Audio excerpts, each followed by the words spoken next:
Hi everyone, welcome to our channel AB home kitchen. ఈరోజు నేను మీకు ఒక మంచి మార్నింగ్ బ్రేక్ఫాస్ట్ రెసిపీ ఇన్స్టెంట్గా ఎలా చేయాలనేది ఈరోజైతే నేను మీకు చూపిస్తున్నానండి. మనకి అమ్మవారి నవరాత్రులు అనేది స్టార్ట్ అయిపోయింది. పిల్లలకి ఏదైనా మనము పూజలు ఇవి అన్నీ చేసుకుంటూ ఉంటాం కాబట్టి టిఫిన్కి లేట్ అయినప్పుడు ఈజీగా ఇన్స్టెంట్గా ఇలా ఒక్కసారి అయితే చేసేయండి. చాలా రుచిగా ఉంటుంది. హోటల్ స్టైల్లో క్రిస్పీగా ఉంటాయండి. ఈ దోశ అనేది చాలా బాగుంటాయి. టేస్ట్ కూడా చాలా బాగుంటాయి. అన్నీ కూడా ఇంట్లో ఉన్న వాటితోనే ఈజీగా ఇలా చేసేయండి. ఈరోజైతే నేను మీకు ఈ సింపుల్ రెసిపీతో పాటు విత్ చట్నీ కూడా చూపిస్తున్నానండి. అయితే ఇక్కడ ఫస్ట్ ఒక ప్యాన్ పెట్టేసుకొని ప్యాన్ హీట్ చేసుకోవాలి. ఈ ప్యాన్ హీట్ చేసుకున్నాక నేను ఈ కప్పుతో మెజర్మెంట్తో ఒక కప్పు సేమ్యా తీసుకుంటున్నానండి. ఇలా సేమ్యా తీసుకున్నాక ఇవి కొంచెం బాగా పచ్చివాసన పోయేంత వరకు ఫ్రై చేసుకోవాలి. ఇప్పుడు అదే కప్పుతో నేను ఒక హాఫ్ కప్పు సెమోలినా, మనకు సూజీ సెమోలినా అంటుంటారు కదా, ఉప్మా రవ్వ అండి, బాంబే రవ్వ, అది తీసుకొని అది కూడా పచ్చివాసన పోయేంత వరకు మంచి కమ్మటి వాసన వచ్చేంత వరకు ఫ్రై చేసుకోవాలి. ఇలా ఈ రెండు కూడా ఒకేసారి ఫ్రై చేసుకోవాలండి. అవి రెండు ఇప్పుడు ఫ్రై అయ్యాక ఇలా పక్కకు తీసి పక్కన పెట్టేసేయండి. ఇప్పుడైతే నేను ఇక్కడ ఒక 2 స్పూన్లు మైదా చూపిస్తున్నానండి. మైదా అనేది ఆప్షను. వేయడం వల్ల దోశలు మంచి క్రిస్పీగా బాగా ఉంటుంది, అందుకని వేస్తున్నాను.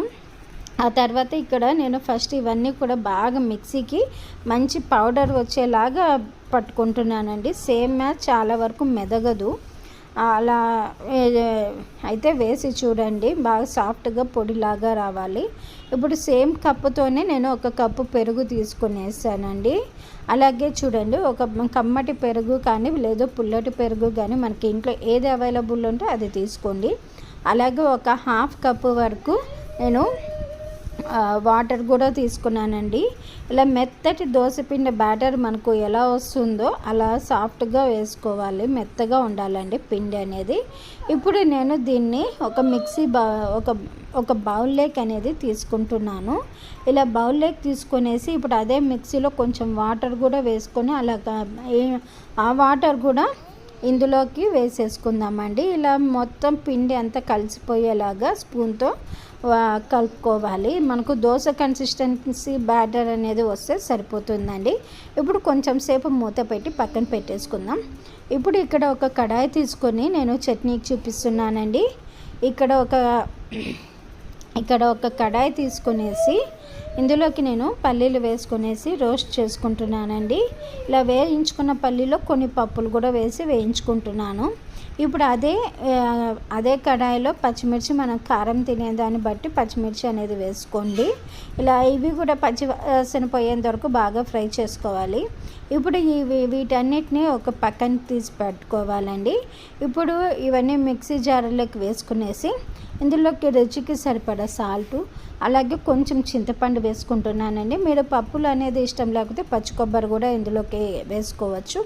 ఇప్పుడు నేను కొత్తిమీర కూడా వేసుకునేసి కొంచెం చింతపండు కూడా వేసుకుంటున్నానండి. వేసుకొని వాటర్ వేసేసుకొని ఇలా చట్నీ అయితే చేసేసుకుంటున్నాను. చాలా రుచిగా ఉంటుందండి ఈ చట్నీ, పల్లీల చట్నీ అండి. చాలా రుచిగా ఉంటుంది, చాలా టేస్టీగా ఉంటుంది. మనము ఈవెన్ ఏ దేంట్లోకైనా చట్నీ అనేది సరిపోతుందండి. ఇప్పుడు అది దోశ బ్యాటర్ను కొంచెం సేపు నానబెట్టినాక ఇందులోకి నేను బేకింగ్ సోడాను అలాగే రుచికి సరిపడా సాల్ట్ వేసుకున్నానండి. వేసుకునేసి ఒక్కసారి ఇలా బాగా కలుపుకుంటున్నాను. ఇలా కలుపుకునేసి చూడండి, బాగా మనకు దోశ బ్యాటర్ అనేది వస్తే మనకు దోశలు క్రిస్పీగా సాఫ్ట్గా బాగా వస్తాయి. ఇప్పుడు దోశ పెనం కూడా బాగా వేడిగా ఉంది చూడండి. ఇప్పుడు మనకు లావుగా కావాలా, మందంగా కావాలా, పల్చగా కావాలా, దోశలు అనేది మనకు ఎలా కావాలనో అలా వేసుకోవచ్చు. నేనైతే ఇక్కడ ఆయిల్ అనేది వాడుతున్నాను అండి. ఆయిల్ ప్లేస్లో మీరు నెయ్యి కూడా యూజ్ చేసుకోవచ్చు. నెయ్యి తినేలా అయితే దీనిపైన ఇంకా కారం వేసుకొని, నెయ్యి వేసుకొని, లేదంటే పొడి కూడా వేసుకొని కూడా తినచ్చు. మనకి ఎలా టేస్ట్ అనిపిస్తే అలా తినచ్చు. ఇన్స్టెంట్గా మార్నింగ్ బ్రేక్ఫాస్ట్ చాలా ఈజీగా చూడండి ఎంత సాఫ్ట్గా ఉన్నాయి దోశలు, టేస్ట్ కూడా సూపర్గా ఉన్నాయి. మరి ఇలా పిల్లలకి అప్పటికప్పుడు ఇన్స్టెంట్గా ఇలా పిల్లలకు కానీ పెద్దలకు కానీ ఇంటికి ఏదైనా బిజీ డేలో కానీ ఇలా చేసి పెట్టండి. ఎప్పుడు ఒకే రకమైన టేస్ట్తో దోశలు కాకుండా ఇలా కూడా ఒక్కసారి అయితే ఇలా సేమియాతో అయితే దోశలు అయితే ట్రై చేసి చూడండి. చాలా బాగుంటుంది, చాలా బాగా వస్తాయి కూడా. మరి మీకు ఈ వీడియో నచ్చినట్లయితే నా ఛానల్ని అయితే సబ్స్క్రైబ్ చేసుకొని లైక్ చేసి వీడియోని కూడా షేర్ చేయండి. అలాగే వీడియోని సేవ్ కూడా చేసుకోండి. పక్కనే ఉన్న బెల్ బటన్ నొక్కితే నేను చేసే నోటిఫికేషన్ అనేది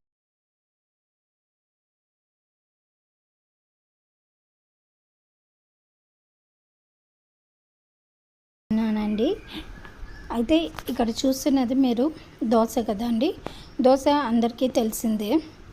దోశ అంటే ఇష్టపడని వాళ్ళంటూ ఎవ్వరూ ఉండరు.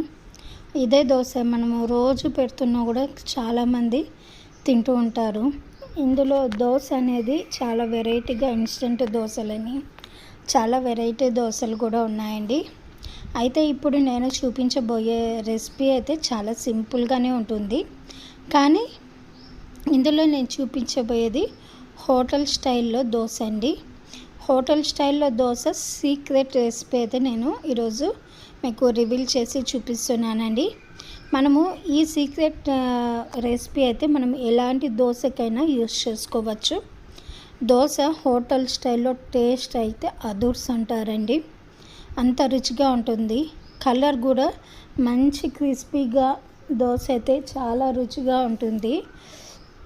ఈరోజు నేనైతే ఇక్కడ నా స్టైల్లో నేను ఈ దోశకైతే వేసుకున్నానండి. నార్మల్గా అయితే ఈ దోశ రెసిపీ అయితే నేను ఎలాంటి పప్పులు ఏం నానబెట్టకుండా చేశాను. అందుకు తెల్లగా వస్తాయని మా పిల్లలు తినట్లేదు. కానీ దోశ అయితే చాలా సూపర్గా ఉంటుంది. టేస్ట్ అయితే రెడ్గా కావాలని చెప్పారు. కానీ వాళ్ళ కోసమని ఇలా ట్రై చేశానండి. చాలా అంటే చాలా బాగా వచ్చింది. కలర్ కూడా చాలా బాగుంటుందండి. చాలా బాగా వచ్చింది దోశకి. మీరు కూడా మీ ఇంట్లో దోశ అనేది చేస్తున్నట్లయితే ఈ రెండు అనేది యాడ్ చేయడం వల్ల, ఈ సీక్రెట్ రెసిపీని యాడ్ చేయడం వల్ల దోశలు చాలా క్రిస్పీగా మనమే ఇంట్లో చేసుకోవచ్చండి. మరి ఎలా చేయాలనేది, ఏం వేయాలనేది కూడా నేను చూపిస్తాను. ఇది నా స్టైల్లో నేను వేస్తున్న దోశ అండి. మీరు మీ ఇష్టం, మీకు నచ్చినట్టుగా వేసుకోండి.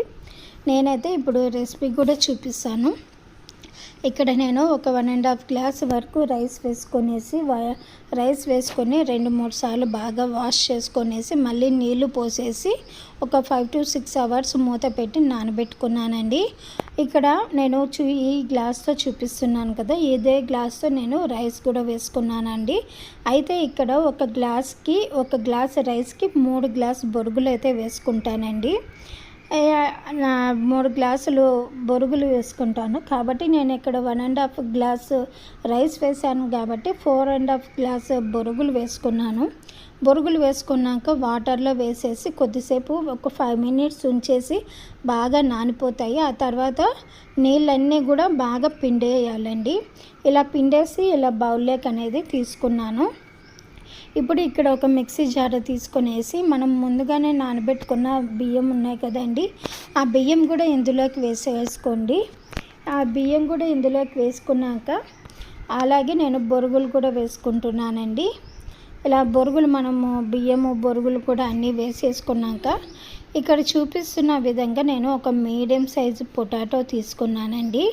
ఈ పొటాటో వేయడం వల్ల మనకు హోటల్ స్టైల్లో దోశలు పర్ఫెక్ట్గా వస్తాయి ఇంట్లోనే. పొటాటోను అలాగే కొంతమంది అయితే మైదా కూడా కలుపుతారు. నేను ఇక్కడ మైదా అయితే యూజ్ చేయట్లేదండి.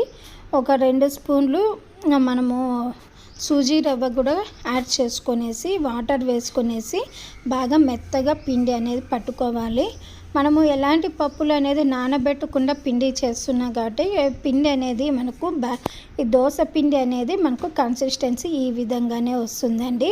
ఇప్పుడు ఈ బౌల్లోకి ట్రాన్స్ఫర్ చేసేసుకొనేసి ఒకసారి చేత్తో బాగా ఇలా కలుపుకోవాలి. ఇలా కలుపుకోవడం వల్ల మనకు నైట్ అంతా ఓవర్ నైట్ అంతా బాగా పిండి అనేది బాగా పులుస్తుందండి. పులిసినప్పుడు మనకు దోశ అనేది మంచి రుచిగాను ఉంటుంది. ఇప్పుడు మూత పెట్టేసి ఓవర్ నైట్ అంతా బాగా పులిసి పెట్టుకుందామండి.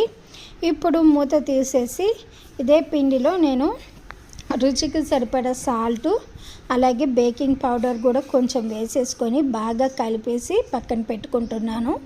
మీకు ఇష్టం వచ్చిన ఈ దోశలోకి మనకు ఎలాంటి చట్నీ అయినా పల్లీ చట్నీ, పప్పుల చట్నీ, కొబ్బరి చట్నీ, టమోటా చట్నీ ఎలాంటి చట్నీ అయినా కూడా పర్ఫెక్ట్గా ఉంటుంది.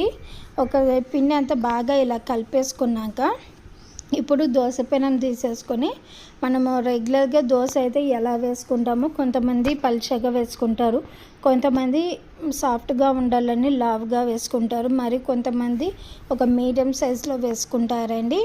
మనం అదే విధంగా వేసుకునేసి మీకు ఆయిల్ కావాలా అనేది గీ కావాలనేది నెయ్యితో అయినా కూడా వేసుకోవచ్చు.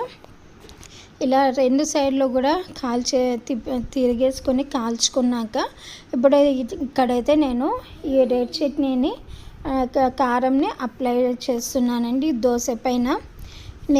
ఇక్కడ నేను వేస్తున్నది నెయ్యి కారం దోశ అండి, చాలా రుచిగా ఉంటుంది. ఇప్పుడు చూసారండి కలర్ దోశ పైన ఎంత మంచి కలర్ వచ్చింది కదా.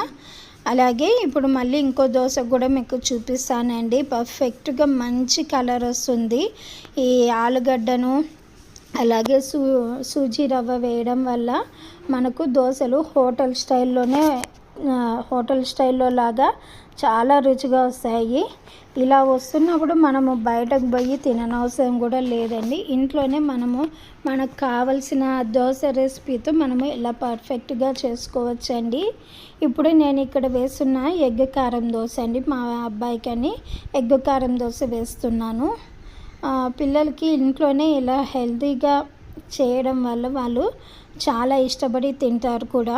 దోశలు కూడా చాలా బాగా రుచిగా ఉంటాయి కూడా ఇలా చేయడం వల్ల. చాలామంది ఇంకా మైదా కూడా కలుపుతారండి, మైదా అని శనగపిండి కూడా కలుపుతారు.